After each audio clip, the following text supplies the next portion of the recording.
Welcome back to Queen's Recipes. Today, I'm sharing a super simple and delicious recipe for creamy mushroom soup. No stock, no complicated steps, just pure, hearty goodness. Let's get started.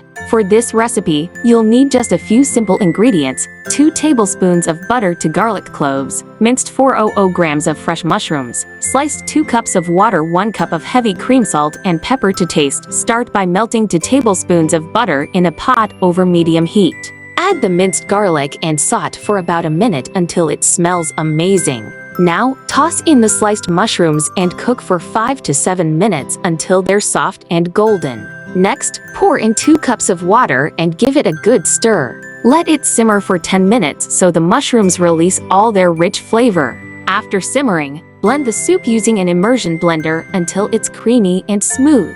If you prefer some texture, leave a few mushroom pieces unblended. Now, stir in 1 cup of heavy cream to give it that silky, luxurious finish. Season with salt and pepper to taste, and your soup is ready. Serve your creamy mushroom soup hot, and enjoy it with some crusty bread or on its own. It's simple, quick, and absolutely delicious, fit for a queen. Thanks for watching Queen's Recipes. If you enjoyed this quick and easy recipe, don't forget to like, comment, and subscribe for more royal-worthy dishes. Let me know in the comments what you'd like me to cook next. See you next time.